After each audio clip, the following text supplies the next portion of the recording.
ನಮಸ್ಕಾರ, ಇದು ವಿಶ್ವಂಬರ ಟಿವಿ. ನಾನು ಗುರುಪ್ರಸಾದ್ ಶಾಸ್ತ್ರಿ. ಪ್ರೈಮ್ ಗೆಸ್ಟ್ ಕಾರ್ಯಕ್ರಮಕ್ಕೆ ಸ್ವಾಗತ.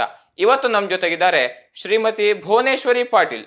ಇವರು ಮೂಲತಃ ಶಿರಸಿ ತಾಲೂಕಿನ ಬನವಾಸಿಯವರು. ಪ್ರಸ್ತುತ ಶಿರಸಿಯಲ್ಲಿ ವಾಣಿಜ್ಯ ತೆರಿಗೆ ಅಧಿಕಾರಿಯಾಗಿ ಕೆಲಸವನ್ನು ನಿರ್ವಹಿಸ್ತಾ ಇದ್ದಾರೆ. ಕಾರ್ಯಕ್ರಮಕ್ಕೆ ಆತ್ಮೀಯ ಸ್ವಾಗತ. ನಮಸ್ತೆ ಮೇಡಮ್. ನಮಸ್ತೆ. ನಮಸ್ಕಾರ. ಪ್ರಿಯ ವೀಕ್ಷಕರೇ, ಈ ವಿಡಿಯೋನ ನೋಡೋದಕ್ಕೂ ಮೊದಲು ನಮ್ಮ ಚಾನೆಲ್ ಅನ್ನ ಇನ್ನು ಸಬ್ಸ್ಕ್ರೈಬ್ ಮಾಡ್ಕೊಂಡಿಲ್ಲ ಆದ್ರೆ ತಕ್ಷಣವೇ ಸಬ್ಸ್ಕ್ರೈಬ್ ಮಾಡ್ಕೊಳ್ಳಿ. ಹಾಗೆ ವಿಡಿಯೋ ಇಷ್ಟ ಆಗಿದ್ರೆ ಶೇರ್ ಮಾಡಿ. ಮೇಡಮ್, ಈಗ ಕೆಲವರಿಗೆ ಒಳ್ಳೆ ರೀತಿ ಓದ್ತಾರೆ, ಪ್ರಿಪ್ರೇಷನ್ ಮಾಡ್ತಾರೆ, ಬರೆದು ಸಹ ಅಭ್ಯಾಸ ಮಾಡ್ತಾ ಇರ್ತಾರೆ. ಆದರೆ ಪರೀಕ್ಷೆಯಲ್ಲಿ ಬರೀಬೇಕಿದ್ರೆ ಅವ್ರು ಓದಿರ್ತಾರೆ, ಬರೆದಿರ್ತಾರೆ, ಮನೇಲಿ ಪ್ರಾಕ್ಟೀಸ್ ಮಾಡಿರ್ತಾರೆ, ಪರೀಕ್ಷೆಯಲ್ಲಿ ಬರೀಲಿಕ್ಕೆ ನೆನಪಿರಲ್ಲ. ಹಾಗಾದ್ರೆ ಪರೀಕ್ಷೆಯಲ್ಲಿ ಯಾವುದೋ ಒಂದು ಪ್ರೆಷರಿಗೋ ಅಥವಾ ಹೆದರಿಕೆಗೋ ಅಥವಾ ಯಾವುದೋ ಒಂದು ಮೈಂಡ್ ಸೆಟ್ಟಲ್ಲಿ ಅಂದರೆ ನೆನಪಿರಲ್ಲ. ಹಾಗಾಗಿ ಈಗ ಓದಿದ್ದನ್ನು ಅಥವಾ ಬರೆದಿದ್ದನ್ನು ನೆನಪಿಟ್ಕೊಳ್ಳೋದು ಹೇಗೆ, ಜೊತೆಗೆ ಪರೀಕ್ಷೆಗೆ ಬಹುಮುಖ್ಯವಾಗಿ ಬೇಕಾಗಿದ್ದು ಆರೋಗ್ಯ ಕಾಪಾಡ್ಕೊಳ್ಳೋದು ಲಾಂಗ್ ಟರ್ಮಲ್ಲಿ. ಹಾಗಾಗಿ ನೆನಪಿಟ್ಕೊಳ್ಳೋದು ಹೇಗೆ, ಜೊತೆಗೆ ಆರೋಗ್ಯವನ್ನು ಯಾವ ರೀತಿ ಕಾಪಾಡ್ಕೊಳ್ಬೇಕು ಅಂತ. ಈಗ ನೆನ್ಪಿಟ್ಕೊಳ್ಳೋದು ಅಂತ ಬಂದಾಗ ಸಾಕಷ್ಟು ಜನಕ್ಕೆ ಪರೀಕ್ಷೆ ಹಾಲಿಗೆ ಹೋದಾಗ ಅದೊಂದು ಫೋಬಿಯಾ ಅಂತ ಇರುತ್ತೆ. ಎಕ್ಸಾಮ್ ಫೋಬಿಯಾದಲ್ಲಿ ಎಲ್ಲವನ್ನೂ ಮರ್ತು ಬಿಡ್ತಾರೆ.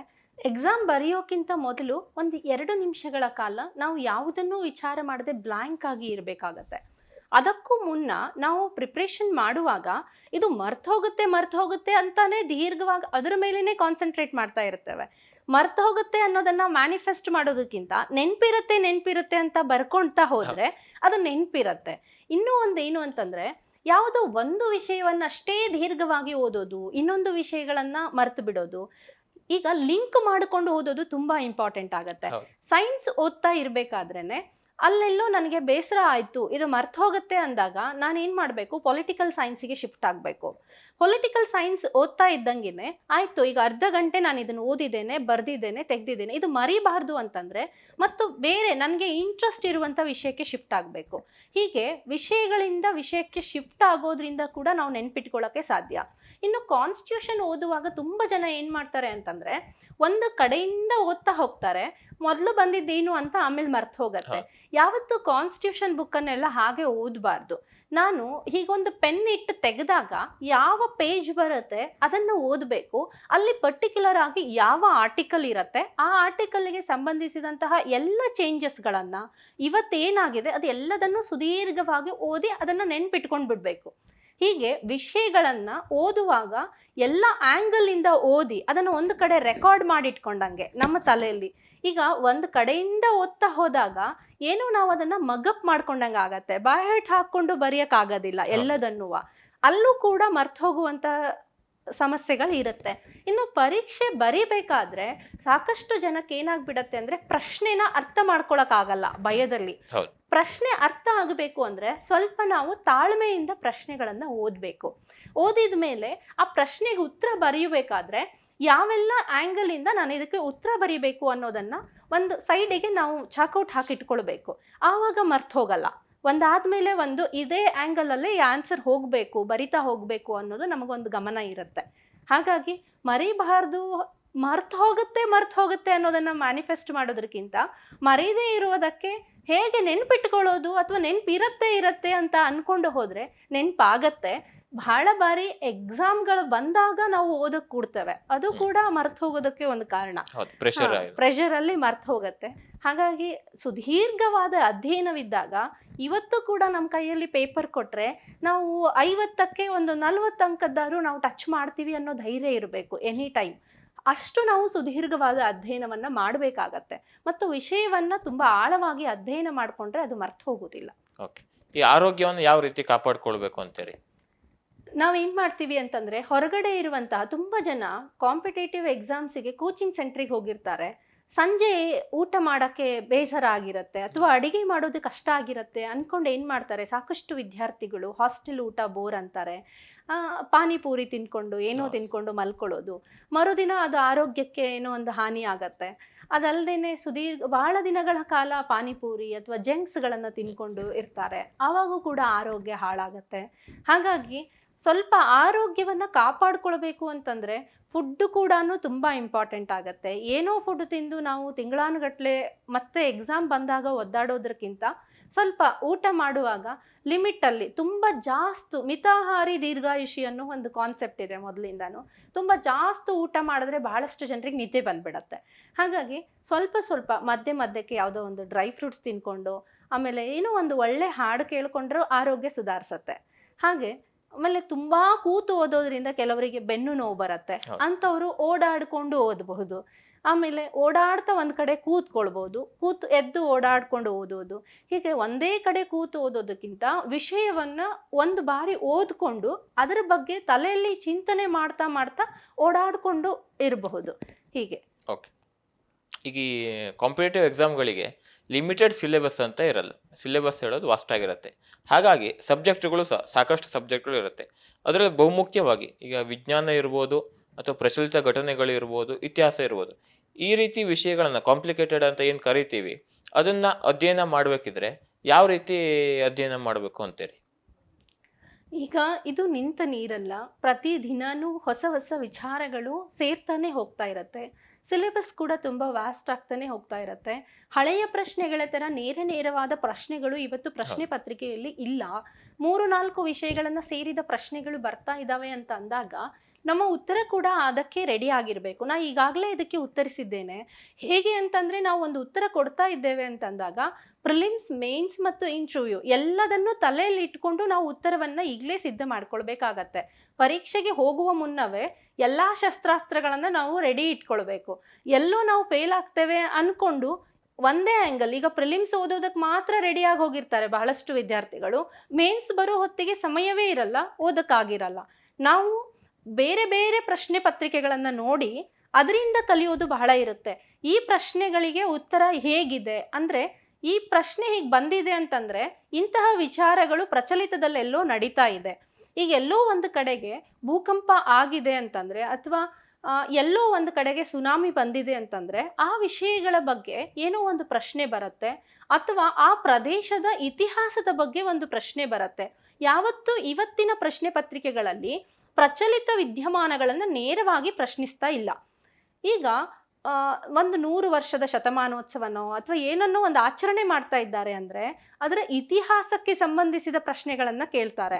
ಅದು ನಮ್ಮ ಗಮನದಲ್ಲಿ ಇರಬೇಕು. ಬಹಳಷ್ಟು ವಿದ್ಯಾರ್ಥಿಗಳು ಮಾಡೋ ತಪ್ಪೇನು ಅಂತಂದರೆ, ಪ್ರಚಲಿತ ವಿದ್ಯಮಾನಗಳನ್ನು ಸರಿಯಾಗಿ ಓದ್ಕೊಂಡಿರ್ತಾರೆ, ಆದರೆ ಅದಕ್ಕೆ ಸಂಬಂಧಿಸಿದ ಪೂರ್ವದಲ್ಲಿರುವಂತಹ ಪ್ರಶ್ನೆಗಳಿಗೆ ಅವರ ಹತ್ರ ಉತ್ತರ ಇರೋದಿಲ್ಲ. ಹಾಗಾಗಿ ಪ್ರಚಲಿತದಲ್ಲಿ ಬಂದಿರುವ ವಿಷಯಗಳನ್ನು, ಯಾವುದೋ ಒಂದು ದ್ವೀಪದ ಬಗ್ಗೆ ಬಂತು, ಅದರ ನೆರೆಯ ರಾಷ್ಟ್ರಗಳು ಯಾವುದು ಅನ್ನೋದನ್ನು ನಾವು ಒಂದು ಟೊಪೋಗ್ರಫಿ ಇಟ್ಕೊಂಡು, ಒಂದು ಮ್ಯಾಪ್ ಇಟ್ಕೊಂಡು ನೋಡಬೇಕು. ಮತ್ತು ಆ ದ್ವೀಪ ಈ ಹೊತ್ತಿಗೆ ಮತ್ತು ಇತಿಹಾಸದಲ್ಲಿ ಯಾವುದಕ್ಕೆ ಪ್ರಸಿದ್ಧಿಯಾಗಿತ್ತು, ಈ ದ್ವೀಪದ ಮೇಲೆ ಯಾವುದಾದ್ರೂ ಯುದ್ಧಗಳಾಗಿದೆಯಾ, ಈ ದ್ವೀಪಕ್ಕಾಗಿಯೇ ಯುದ್ಧಗಳಾಗಿದೆಯಾ, ಯಾವ ಉದ್ದೇಶದಿಂದ ಈ ದ್ವೀಪ ಅಷ್ಟು, ಅಂದರೆ ಒಂದು ಉದಾಹರಣೆ ಕೊಡ್ತಾ ಇದ್ದೇನೆ ನಾನು ದ್ವೀಪವನ್ನು, ಹೀಗೆ ಯಾವ ಉದ್ದೇಶಕ್ಕಾಗಿ ಇಷ್ಟೊಂದು ಪ್ರಚಲಿತವಾಗಿದೆ ಈ ವಿಷಯ ಅಂತ. ಈಗ ಉದಾಹರಣೆಗೆ ಯುದ್ಧಗಳು ನಡೀತಾ ಇದೆ, ಯಾಕಾಗಿ ಯುದ್ಧಗಳು ನಡೀತಾ ಇದೆ, ಮೊದಲಿಂದ ಈ ಯಾವ ಥರದ ರಾಷ್ಟ್ರಗಳು, ಶೀತಲ ಯುದ್ಧಕ್ಕೂ ಇದಕ್ಕೂ ಏನಾದರೂ ಸಂಬಂಧ ಇದೆಯಾ, ಇತಿಹಾಸದಲ್ಲಾದ ಶೀತಲ ಯುದ್ಧಕ್ಕೂ ಇದಕ್ಕೂ ಏನಾದರೂ ಸಂಬಂಧ ಇದೆಯಾ, ಹೀಗೆ ಎಲ್ಲ ಆ್ಯಂಗಲ್ನಿಂದ ಪ್ರಚಲಿತ ವಿದ್ಯಮಾನಗಳನ್ನು ನೋಡ್ತಾ ಹೋದರೆ ನಮಗೆ ಸಾಕಷ್ಟು ವಿಷಯಗಳನ್ನು ಅಲ್ಲಿ ನಾವು ಕವರ್ ಮಾಡಿರ್ತೀವಿ. ಇತಿಹಾಸ ಕವರ್ ಆಗಿರುತ್ತೆ, ಆರ್ಥಿಕವಾಗಿ ಅದು ಎಷ್ಟು ಇಂಪಾರ್ಟೆಂಟ್ ಅನ್ನೋದು ಕವರ್ ಆಗಿರುತ್ತೆ, ವೈಜ್ಞಾನಿಕವಾದ ಹಿನ್ನೆಲೆ ಏನಾದರೂ ಇದೆಯಾ ಇದಕ್ಕೆ ಅನ್ನೋದು ಕವರ್ ಆಗಿರುತ್ತೆ. ಹಾಗಾಗಿ ಯಾವುದೇ ಪ್ರಚಲಿತ ವಿಷಯಗಳನ್ನು ನೀವು ಅಧ್ಯಯನ ಮಾಡಬೇಕಾದ್ರೆ ಮತ್ತು ಬೇಸಿಕ್ ನಾಲೆಜ್ ತುಂಬ ಚೆನ್ನಾಗಿತ್ತು ಅಂತಂದರೆ ಎಷ್ಟೇ ವ್ಯಾಸ್ಟ್ ಆಗಿರೋ ಸಬ್ಜೆಕ್ಟ್ ಇದ್ದರೂ ಕೂಡ ನಾವು ಕವರ್ ಮಾಡ್ಬೋದು. ಓಕೆ. ಈಗ 2 ವರ್ಷ, 4 ವರ್ಷ, 5 ವರ್ಷ, 10 ವರ್ಷ ಹೀಗೆ ವಿದ್ಯಾರ್ಥಿಗಳು ಓದ್ತಾರೆ, ಪ್ರಯತ್ನ ಮಾಡ್ತಾರೆ, ಪ್ರಿಲಿಮ್ಸ್ ಬರೀತಾರೆ, ಮೇನ್ಸ್ ಬರೀತಾರೆ, ಇಂಟರ್ವ್ಯೂ ಕೊಡ್ತಾರೆ, ಫೇಲ್ ಆಗಿರ್ತಾರೆ. ಒಂದು 10 ವರ್ಷ, ಒಂದು 12 ವರ್ಷ ತನಕ ಪ್ರಯತ್ನ ಮಾಡ್ತಾರೆ, ಆದರೂ ಸರ್ಕಾರಿ ನೌಕರಿ ಪಡೀಲಿಕ್ಕೆ ಆಗಲಿಲ್ಲ. What next? ನಾನು ಹೇಳೋದಾದರೆ ಪ್ರಯತ್ನ ನಮ್ಮದು, ಆ ಪ್ರಯತ್ನವನ್ನು 100% ಮಾಡಬೇಕು. ಅದು ಆಗಿಲ್ಲ ಅಂದ ಹೊತ್ತಿಗೆ ಇದು ಅಲ್ಟಿಮೇಟ್ ಅಲ್ಲ, ನಮ್ಮ ಡೆಸ್ಟಿನಿ ಮತ್ತೆಲ್ಲೋ ಇದೆ, ನಾವು ಅದನ್ನು ಸರ್ಚ್ ಮಾಡಬೇಕು.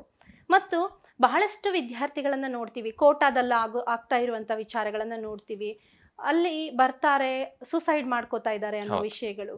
ನಾವು ಮಾನಸಿಕವಾಗಿ ಆ ಥರ ಸಿದ್ಧರಾಗಬಾರ್ದು. ಮಾನಸಿಕವಾಗಿಯೇ ಇದಿಲ್ಲ ಅಂತಂದರೆ ನಾನು ಜ್ಞಾನಾರ್ಜನೆಯಾಗಿದೆ, ನಾಳೆ ನನ್ನ ಮಗು ಕೇಳಿದಾಗ ಅಥವಾ ಯಾರಾದರೂ ಸಮಾಜದಲ್ಲಿ ಪ್ರಶ್ನೆ ಮಾಡಿದಾಗ ನಾನು ಎಲ್ಲ ಬದ್ಧವಾಗಿ ಉತ್ತರವನ್ನು ಕೊಡಬಲ್ಲೆ, ಎಲ್ಲ ರೀತಿಯಿಂದನೂ ಉತ್ತರವನ್ನು ಕೊಡಬಲ್ಲೆ ಅನ್ನೋದಕ್ಕೆ ನನಗೆ ಜ್ಞಾನಾರ್ಜನೆ ಆಗಿದೆ ಅನ್ನೋ ಉದ್ದೇಶದಿಂದ ಓದಬಹುದು. ಇನ್ನೊಂದು, ಬದುಕಿಗೆ ಸಾವಿರ ದಾರಿ. ನಾನು ತುಂಬ ಬಾರಿ ಹೇಳ್ತಾ ಇರ್ತೇನೆ, ಬದುಕಿಗೆ ಸಾವಿರ ದಾರಿ, ಆದರೆ ಬದುಕುವ ಮನಸ್ಥಿತಿಯನ್ನು ನಾವು ನಿರ್ಮಾಣ ಮಾಡಿಕೊಳ್ಬೇಕು. ಯಾವತ್ತು ಇದು ನಮ್ದಲ್ಲ ಅಂತಂದ್ರೆ, ಮತ್ತೊಬ್ಬರು ಯಾರಿಗೋ ಅದು ಸಿಕ್ಕಿದೆ ಅಂತಂದ್ರೆ ನಮ್ಮ ಡೆಸ್ಟಿನಿ ಬೇರೆಲ್ಲೂ ಇದೆ. ಅದು ಒಳ್ಳೆಯ ಮಾರ್ಗದಲ್ಲಿ ಹೋಗಿ ಅದನ್ನ ಹುಡ್ಕೊಳ್ಳೋಣ. ನೋಡಿ, ಅಷ್ಟು ವರ್ಷಗಳ ಕಾಲ ಓದಿಸಿರುವ ತಂದೆ ತಾಯಿ ನಿಮಗೆ 10 ವರ್ಷದ ನಂತರ ಯಾವುದೋ ಒಂದು ಕೆಲಸ ಆಗಿಲ್ಲ ಅಂತ ಅಂದರೆ, ಅಥವಾ ಸರ್ಕಾರಿ ಕೆಲಸ ಆಗಿಲ್ಲ ಅಂದ ತಕ್ಷಣನೇ ನಿಮ್ಮನ್ನು ಅವರು ಬೀದಿಗೆ ಬಿಟ್ಟು ಬರೋದಿಲ್ಲ. ನಿಮ್ಮ ಮೇಲೆ ಸಾಧ್ಯಕ್ಕೂ ಭರವಸೆಯನ್ನು ಇಟ್ಕೊಂಡೇ ಇರ್ತಾರೆ. ಆ ಭರವಸೆಗೆ ಇದಲ್ಲ ಅಂದರೆ ಮತ್ತೆಲ್ಲೋ ನಾವು ಸಾಧನೆಯನ್ನು ಮಾಡಿ ತೋರಿಸ್ಬೋದು.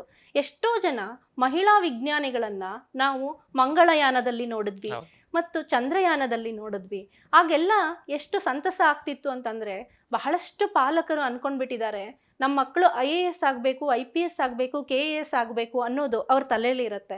ಆದರೆ ಇದರ ಹೊರತಾಗಿಯೂ ಕೂಡ ಸಾಕಷ್ಟು ಕ್ಷೇತ್ರಗಳಲ್ಲಿ ಒಳ್ಳೆಯ ಸಾಧನೆಯನ್ನು ಮಾಡಿರುವಂಥವ್ರನ್ನ ನಾವು ನೋಡ್ತಾ ಇದ್ದೇವೆ. ಹಾಗಾಗಿ ಸಾಧನೆ ಅನ್ನೋದಕ್ಕಿಂತ ಸಮಾಜಕ್ಕೆ ಒಳ್ಳೆಯ ಮಕ್ಕಳನ್ನು ನೀವು ಕೊಡಬೇಕು, ಪಾಲಕರು ಕೊಡಬೇಕು.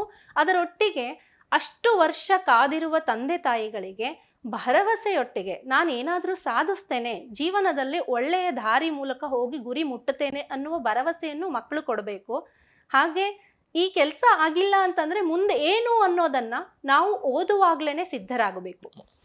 ಬರೀ ಒಂದು ಪದವಿಯನ್ನು ಮಾಡಿಕೊಂಡು ಮುಂದೆ ಏನು ಅನ್ನೋ ಪ್ರಶ್ನೆ ಬಂದಾಗ ಏನೂ ಇಲ್ಲದೆ ಹೋಗ್ಬೋದು. ಅದರೊಟ್ಟಿಗೆ ನಾವು ಇವತ್ತು ಎಷ್ಟು ಓದಿದರೂ ಸಾಕಾಗ್ತಾ ಇಲ್ಲ. ಹಾಗಾಗಿ ಡಬಲ್ ಡಿಗ್ರಿ ಮಾಡಿಕೊಂಡು ಬೇರೆ ಬೇರೆ ಆ ಹಂತದಲ್ಲಿ ಕೆಸೆಟ್ಟು ಎಕ್ಸಾಮ್ಗಳನ್ನು ಬರ್ಕೊಂಡು ಕಾಲೇಜು ಲೆಕ್ಚರರ್ ಆಗೋದು, ಸಾಕಷ್ಟು ದಾರಿಗಳಿದೆ. ಆದರೆ ನಾವು ಹುಡುಕಬೇಕು ಅಷ್ಟೇ. ಬದುಕಿಗೆ ಸಾವಿರ ದಾರಿ. ಕಾಂಪಿಟೇಟಿವ್ ಎಕ್ಸಾಮ್ಗಳಿಗೆ ಪ್ರಿಪ್ರೇಷನ್ ಮಾಡೋದು ಬರಿಬೇಕು ಅಂತ ಮೈಂಡ್ ಸೆಟ್ ಇದ್ದವರು ಎಲ್ಲರೂ ಅಂತಲ್ಲ, ಅದ್ರಲ್ಲಿ ಬಹುತೇಕ ಒಂದು 5% 10% ಜನ ಇರ್ಬೋದು. ಅವ್ರ ಮೊದಲನೇ ಆಯ್ಕೆ ಓದೋದಾಗಿರಲ್ಲ. ಬಟ್ ಯಾವ ಮಾರ್ಗದಲ್ಲಿ ಅಂದರೆ ಅನ್ಯ ಮಾರ್ಗದಲ್ಲಿ ಹೋದರೆ ನಾನು ಸರ್ಕಾರಿ ನೌಕರಿ ಪಡಿಬೋದು ಹೇಳುವಂಥ ಮೈಂಡ್ ಸೆಟ್ನಲ್ಲಿ ಕೆಲವರು ಇರ್ತಾರೆ. ಹಾಗಾಗಿ ಸರ್ಕಾರಿ ನೌಕರಿ ಪಡಿಲಿಕ್ಕೆ ಯಾವ್ದಾದ್ರು ಶಾರ್ಟ್ಕಟ್ ಇದೆ ಅನ್ಸುತ್ತಾ ನಿಮಗೆ? ಸರ್ಕಾರಿ ನೌಕರಿ ಪಡೆಯುವುದಕ್ಕೆ ಅಷ್ಟೇ ಅಲ್ಲ, ಯಾವುದೇ ಯಶಸ್ಸಿಗೆ ಯಾವ ಶಾರ್ಟ್ಕಟ್ ಇಲ್ಲ. ಆದರೆ ಕೆಲವರು ಹುಡ್ಕೊಂಡು ಹೋಗ್ತಾರೆ, ಆ ಬಗ್ಗೆ ನನ್ನ ಪ್ರಶ್ನೆ ಏನೂ ಇಲ್ಲ. ಆದರೆ ಮಕ್ಕಳ ಮನಸ್ಸಲ್ಲಿ ದಯಮಾಡಿ ಅಂತಹ ವಿಚಾರಗಳನ್ನು ತುಂಬಬೇಡಿ. ಆವಾಗ ಪಾಲಕರೇ ಮಾಡುವ ತಪ್ಪು. ಎಷ್ಟೋ ಜನ ಪಾಲಕರು ಮಾಡ್ತಾರೆ, ನೀನು ಎಕ್ಸಾಮ್ ಬರೆಯೋಕ್ಕೆ ಹೋಗು, ಮುಂದೆ ನಾನು ನೋಡ್ಕೋತೇನೆ, ಈ ಥರದ ಭರವಸೆಗಳು ಬೇಡ. ಯಾವುದೇ ಶಾರ್ಟ್ಕಟ್ ಇಲ್ಲ ಯಾವುದೇ ಸಕ್ಸಸ್ಸಿಗೆ.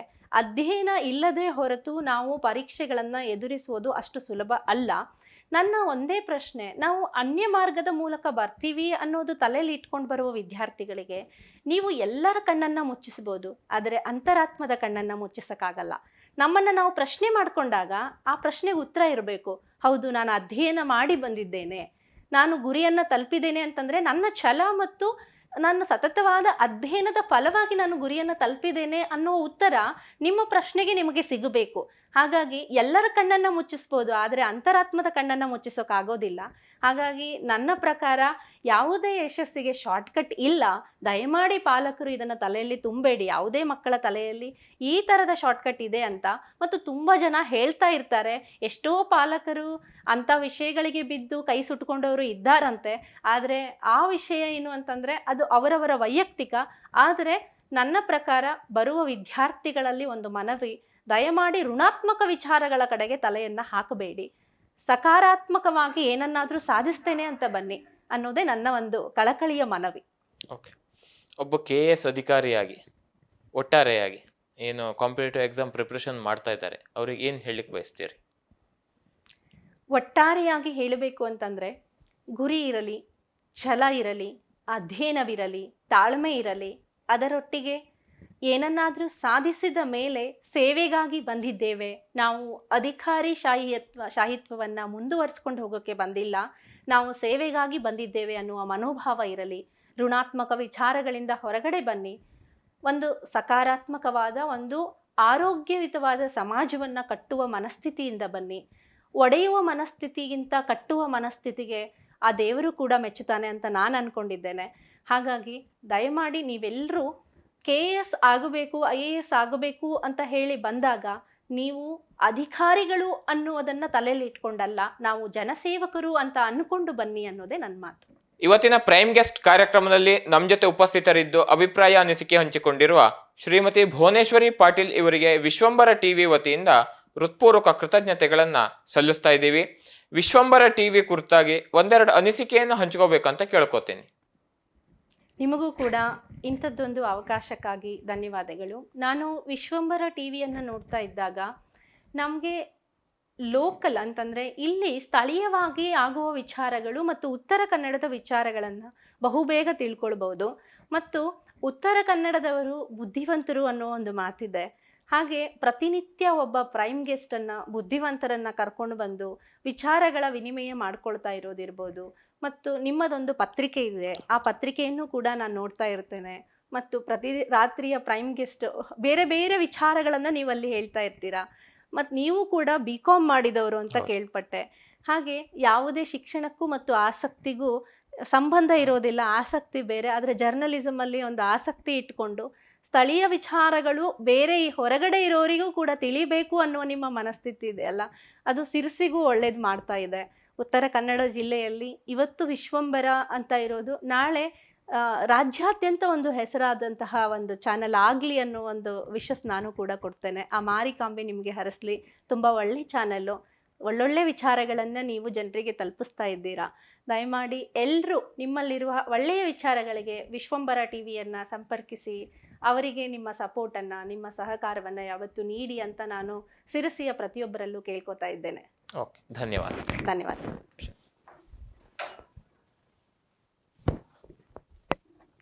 ಧನ್ಯವಾದ. ವೀಕ್ಷಕ ಮಹಾಪ್ರಭುಗಳೇ, ನಮ್ಮ ಚಾನಲ್ ಅನ್ನು ಸಬ್ಸ್ಕ್ರೈಬ್ ಮಾಡಿ, ಶೇರ್ ಮಾಡಿ, ಪ್ರೋತ್ಸಾಹಿಸಿ.